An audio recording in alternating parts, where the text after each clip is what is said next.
And I thank you for all being here today.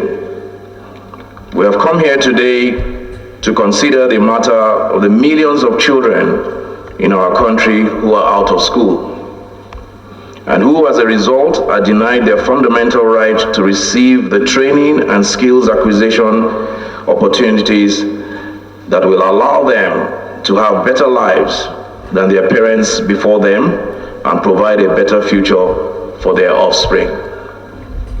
We are here to consider the failures of policy development and implementation, the vagaries of culture and religion that have contributed to the plight of these young people. We are here to advance solutions to this problem. We are here to act in the best interest of our people by ensuring that the solutions presented here today are formulated in actionable policy plans to be implemented diligently and with haste. This is a commitment that we made in our legislative agenda, and we will live up to this and all other commitments which we have freely made before God and the Nigerian people who have chosen us to represent them here in this hallowed chamber. Over the last 20 years, the government of the Federal Republic of Nigeria has committed to a program of educational reform that has resulted in the allocation of significant sums of money to fund basic education access in our country. These reforms have been intended mostly to address the availability gap by building new schools and providing teachers in previously underserved areas. Honorable colleagues, can we all be seated? This is a very special session and it's very important. Honorable, please, can you take your seat? Honorable Stas, take your seat, please. Honorable Yusuf Gabdi, take your seat. These investments have not yielded the desired outcomes. In too many parts of the country, the school attendance rate has not improved, and the quality of education being received by those who enroll and attend still falls far short of our most fundamental expectations. We must consider that perhaps the time for a massive course correction has come.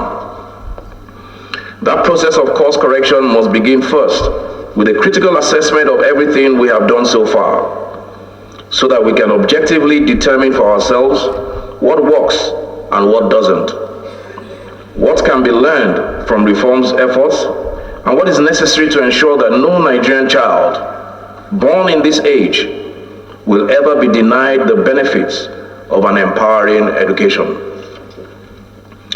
Let no one be left in any doubt. We will not eradicate poverty from our land or meet the challenges of insecurity.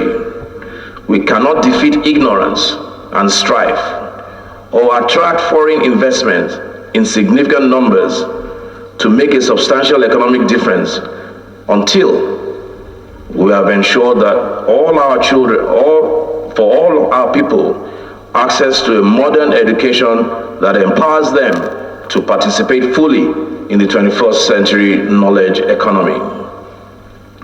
We have spent the past two decades building schools, and it has not been enough.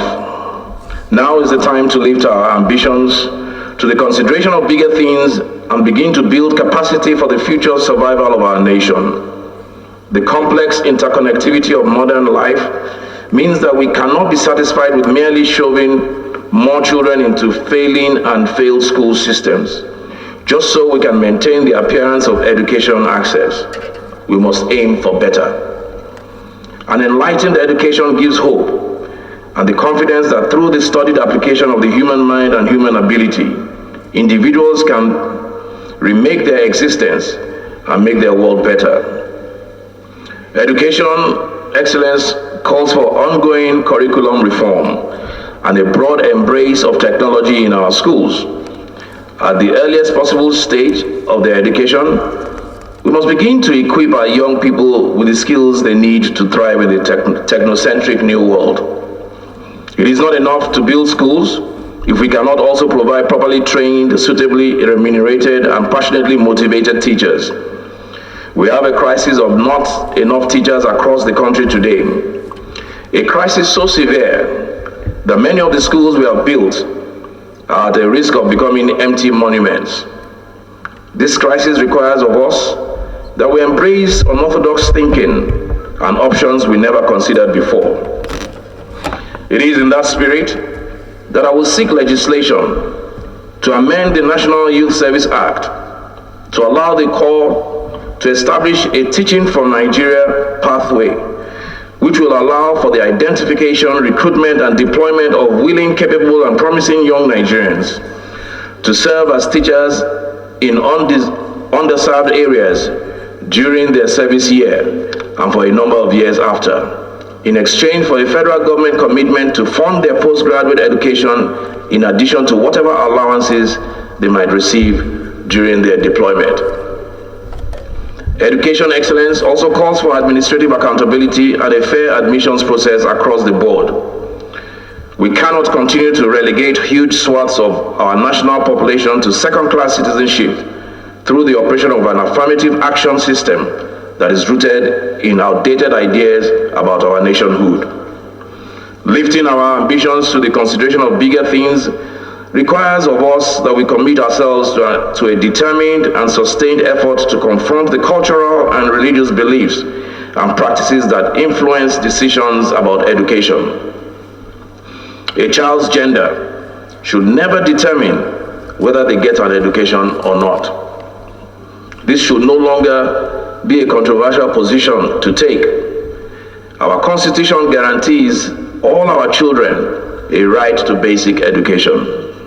We must now act to live up to that obligation. All our nation's children are God's children, and we owe to each of them the same responsibilities regardless of their gender, the location, or circumstances of their birth. If we do nothing else today, let us all take advantage of this special session to tell ourselves the reality, so that we may liberate ourselves from the shackles of limited thought and through our collective efforts achieve the vision of a nation where no child is left behind, where no child is forgotten, and all God's children have the opportunity to fulfill the highest achievements of which they are inherently capable. That is the challenge. We intend to meet it. Shortly, we will view a documentary on our nation's millions of out-of-school children. This is intended to serve as a visual and shocking reminder of why we are gathered here today. Afterwards, I will invite Honorable Wumi Ogunlola, who will act on my behalf to bring a motion under the purview of Order 8, Rule 4, matters of urgent public importance, so that the House may commence debate on this subject matter and take other actions as it may deem fit. Honorable colleagues, this is the time for truth-telling, but it is not an occasion for finger-pointing. This is not an arena for trafficking or destructive stereotypes or an invitation to pander to the base instincts that have too often in the past stood in the way of development and progress in our national life. Truth-telling is an act of love and respect, love of country and respect for one another. Let all the submissions we make today be grounded in these eternal ideals. I thank you all most graciously for your presence here today. God bless you all, and God bless our Federal Republic of Nigeria.